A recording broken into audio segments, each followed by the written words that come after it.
আজকের আপনাদের সাথে শেয়ার করব মুচমুচে আলু চপের রেসিপি। আসসালামু আলাইকুম viewers, welcome back to my channel. আলু চপ খেতে কম বেশি আমরা সবাই অনেক বেশি পছন্দ করি, তবে এই আলু চপ অনেক সময় মুচমুচে হতে চায় না। রোজার মাসে আলুর চপ আমাদের বাড়িতে প্রায় হতেই থাকে। সো আজকের আমিও বানিয়ে ফেললাম একেবারে মুচমুচে আলুর চপ। আর আলুর চপগুলো কিভাবে আগে থেকে বানিয়ে ফ্রিজে স্টোর করে রাখবেন সেটাও বলে দেব। সো শুরু থেকে শেষ পর্যন্ত ভিডিওটা দেখার রিকোয়েস্ট থাকলো। আলু চপ বানানোর জন্য ফার্স্টে আমি এখানে নিয়ে নিচ্ছি 4টে সেদ্ধ আলু। আলুগুলোকে এইভাবে একটা ম্যাশারের সাহায্যে ম্যাশ করে নিচ্ছি। চাইলে আপনারা একটা গ্রেটার দিয়েও এটাকে গ্রেট করে নিতে পারেন। খেয়াল রাখবেন কোনো রকম যেন বড় বড় দানা বা আলুর কোনো বড় চাংস যেন ভিতরে না থাকে। খুব ভালো করে এটাকে ম্যাশ করে নিতে হবে। এখানে আলুটাকে ম্যাশ করে নিয়েছি। এখন কড়াইতে দিয়ে দিচ্ছি আমি সামান্য সর্ষের তেল। খুবই সামান্য তেল দিয়েছি। এখন দিয়ে দিলাম গোটা জিরে আর দিয়ে দিচ্ছি কিছু শুকনো লঙ্কা এভাবে ছোট ছোট করে কেটে নিয়েছি। এখন আমি দিয়ে দিচ্ছি কুচানো পেঁয়াজ। এখানে একটা মিডিয়াম সাইজের পেঁয়াজ আছে আর দুটো শুকনো লঙ্কা ছোট ছোট করে কেটে নিয়ে দিয়ে দিয়েছিলাম। পেঁয়াজগুলোকে হালকা ব্রাউন করে ভেজে নেব। হালকা ব্রাউন করে পেঁয়াজটাকে ভেজে নেওয়ার পরে এর মধ্যে দিয়ে দিচ্ছি আমি হাফ চামচ আদা রসুনের পেস্ট। আদা রসুনের পেস্টটা খুব ভালো করে ভেজে নিতে হবে যেন কোনো রকম কাঁচা গন্ধ যেন না থাকে। পেঁয়াজ আদা রসুন খুব ভালো করে এখানে ভেজে নিয়েছি। এখন আমি এটার মধ্যে দিয়ে দেব কিছু মশলা। এখানে দিয়ে দেব আমি প্রথমেই হলুদের গুঁড়ো। হলুদের গুঁড়ো দিয়ে দিচ্ছি এখানে হাফ চামচ। আর দিয়ে দেব আমি সামান্য শুকনো লঙ্কার গুঁড়ো। খুবই কম ঝাল দিয়েছি এখানে যেহেতু আমার বাচ্চারা খাবে তাই। এখন খুব ভালো করে আবারও পেঁয়াজটাকে একটু ভাজা ভাজা করে নিলাম। এরপরে দিয়ে দিচ্ছি আমি সেই সেদ্ধ করা ম্যাশড আলুটা। গ্যাসের ফ্লেম একেবারে লোতে রেখে আলুটাকে এইভাবে মশলার সাথে খুব ভালো করে একটু ভাজা ভাজা করে নিতে হবে, মানে খুব ভালো করে মিক্স করে নিতে হবে। সো মশলার সাথে খুব ভালো করে আলুটাকে আমি এখানে মিক্স করে নিচ্ছি। আর আলুর চপের আসল স্বাদ পেতে গেলে কিন্তু আলুর চপের ভিতরে যে আলুর পুরটা থাকে, মানে আলুর মশলাটা থাকে, সেটা আমাদেরকে খুব ভালো করে ফার্স্টে রেডি করে নিতে হবে। একটু সময় নিয়ে আলুটাকে এভাবে ভেজে নেব মশলার সাথে। আর এখন আমি এটার মধ্যে অ্যাড করে দেব নুন। নুনটা অ্যাকর্ডিং টু টেস্ট অবশ্যই দিতে হবে। দিয়ে দিচ্ছি এখানে জিরে গুঁড়ো আর ধনে গুঁড়ো মিক্স করা। আর দিয়ে দেবো এখানে চাট মশলা। চাট মশলা না থাকলে আপনারা স্কিপ করতে পারেন। আবারও খুব ভালো করে এটাকে মিক্স করে নিচ্ছি। এখানে আমার আলুর মশলাটা অলমোস্ট রেডি হয়ে গেছে। এখন এটার উপর থেকে আমি দিয়ে দেবো কিছুটা ধনেপাতা কুচি। ধনেপাতাটা দিলে খুব ভালো একটা ফ্লেভার আসে। সো ধনেপাতাটা দিয়ে আমি আবারও খুব ভালো করে এখানে আলুটাকে মিক্স করে নেব। ব্যাস রেডি আমাদের আলুর চপের আলুর মশলা।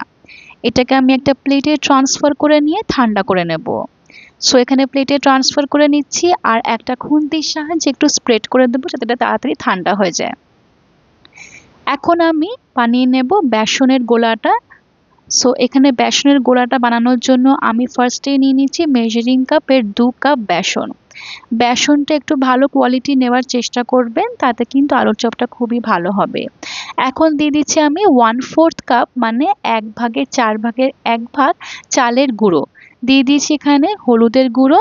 দিয়ে দিচ্ছি এখানে গুঁড়ো লঙ্কা আর দিয়ে দেবো এখানে নুন। নুনটা আগেই দিয়েছি। দিয়ে দিচ্ছি এখানে কালো জিরে কিছুটা। আর দিয়ে দেবো এই আঙুলের সাহায্যে 1 চিমটে মতো বেকিং সোডা। খুব ভালো করে হাত দিয়ে মিক্স করে নেব। বেকিং সোডা কিন্তু খুব বেশি দিলে ভালো হবে না।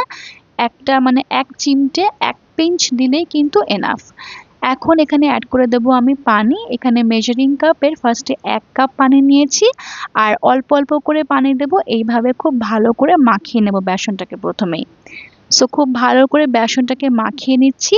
এই বেসনটা কিভাবে আমি রেডি করছি, মানে বেসনের গোলাটা একটু খেয়াল করে দেখবেন। আর এটার উপরেই কিন্তু ডিপেন্ড করবে আপনাদের আলুর চপটা কতটা মচমচে হবে। একটু সময় নিয়ে খুব ভালো করে এই বেসনটাকে মিক্স করে নিতে হবে। সো এখানে 1 কাপ পানি পুরোটাই আমি দিয়ে দিচ্ছি আর খুব ভালো করে হাত দিয়ে ফেটিয়ে নিচ্ছি। আবারও এখানে হাফ কাপ পানি মতো নিয়েছি, তবে এখানে আমার 2 টেবিল চামচের মতনই পানি লেগেছে। সো আমার টোটাল এখানে 1 কাপ আর 2 টেবিল চামচ পানি লেগেছে। খুব ভালো করে হাত দিয়ে প্রায় 5 মিনিটের মতন আমি এটাকে ফেটিয়ে নেব। পানিটা আপনাদের কম বেশি হতে পারে, এটা ডিপেন্ড করছে বেসনের উপরে। সো খুব ভালো করে এখানে আমি বেসনটাকে এইভাবে ফেটিয়ে নিচ্ছি। এখানে আমার বেসনের গোলাটা কিন্তু রেডি হয়ে গেছে। আপনার কনসিস্টেন্সিটা দেখে নিশ্চয়ই বুঝতেই পারছেন কতটা ঘনত্ব হবে। খুব একটা বেশি পাতলা না, আবার খুব একটা বেশি ঘন না।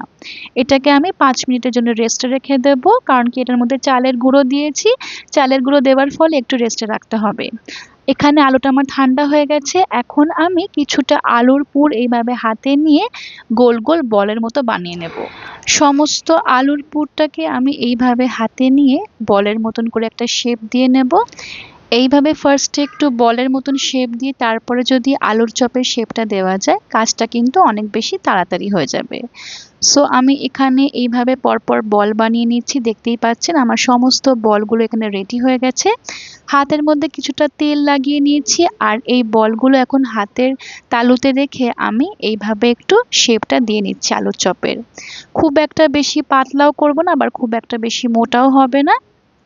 এইভাবে আমি ঠিক যেমন আমরা দোকানে আলুর চপগুলো দেখে থাকি সেইভাবেই কিন্তু আলুর চপের শেপটা এখানে দিয়ে দেব। সো সমস্ত আলুর চপের শেপগুলো এখানে দেওয়ার পরে একটা টিপ আপনাদের সাথে শেয়ার করব, সেটা হলো আপনারা এইভাবে বানিয়ে অ্যাটলিস্ট 10 মিনিট ফ্রিজে রেখে দেবেন। এটা করলে কিন্তু আলুর চপের যেই পুরটা আর ভেঙে যাবে না, সেট হয়ে যাবে। তারপরে যদি আপনারা এটাকে বেসনের গোলাতে ডুবিয়ে নিয়ে ভাজেন, তখন দেখবেন আলুর চপের যে আলুর পুরটা আর ভেঙে যাবে না। সো আমি এখানে 10 মিনিটের মতন কিন্তু ফ্রিজে রেখে দিয়েছিলাম। তারপরে গরম তেলে কিন্তু আমি এইভাবে বেসনের গোলাতে ডুবিয়ে দিয়ে এটাকে এখন ভেজে নিচ্ছি। আর এখানে আর একটা টিপ আপনাদের সাথে শেয়ার করতে চাই, সেটা হলো আমি এখানে কিন্তু আলুর চপগুলো দেখতেই পাচ্ছেন হাফ ডান করে নিচ্ছি, মানে আধ ভাজা করে ভেজে নিচ্ছি। সম্পূর্ণ মানে 100% ভাজবো না এখানে। আপনারা এইভাবে জাস্ট আলুর চপে যখন এই কালারটা চলে আসবে, তখন কিন্তু এগুলোকে উঠিয়ে নিয়ে আপনারা এটাকে একটা এয়ারটাইট কন্টেনারে স্টোর করেও রাখতে পারেন ফ্রিজে। সো এটা কিন্তু খুবই গুরুত্বপূর্ণ একটা টিপ। আমি প্রতিবারই কিন্তু আলুর চপ বানালে এইভাবেই কিন্তু আলুর চপগুলোকে রেডি করে থাকি। সো এইভাবে করলে আমার কাছে কাজটাও অনেকটা তাড়াতাড়ি মনে হয়। আমি সমস্ত আলুর চপ এইভাবেই কিন্তু ভেজে নিয়েছি, মানে হাফ ডান করে নিয়েছি। এখন আমি আবারও কিন্তু এই আলুর চপগুলোকে তেলের মধ্যে ভেজে নেব। এইভাবে করে কিন্তু আলুর চপগুলো যদি আপনারা ভাজেন, তাহলে কিন্তু আলুর চপগুলো অনেক বেশি ক্রিস্পি হবে, আর আপনাদের সময়টাও কিন্তু অনেক বেশি কম লাগবে। এখন আমি এগুলোকে 100% মানে ঠিক যেভাবে আমরা আলুর চপটাকে ভাজি সেইভাবেই কিন্তু এখন ভেজে নেব। গ্যাসের ফ্লেমটা এখানে কিন্তু আমি লো টু মিডিয়ামে রাখবো। একেবারে হাইতে করে রাখলে কিন্তু আলুর চপগুলো মুচমুচে হবে না, ক্রিস্পি হবে না। তাই ফ্লেমটাকে অবশ্যই মিডিয়াম আর লো এর মাঝামাঝি রাখতে হবে।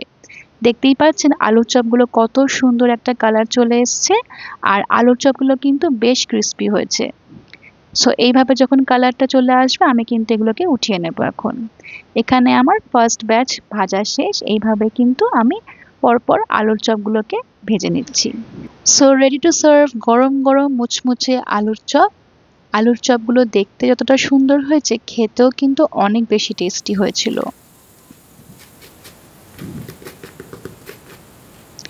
আওয়াজটা শুনে নিশ্চয়ই বুঝতেই পারছেন একেবারেই মুচমুচে আলুর চপ কিন্তু এখানে রেডি হয়েছে।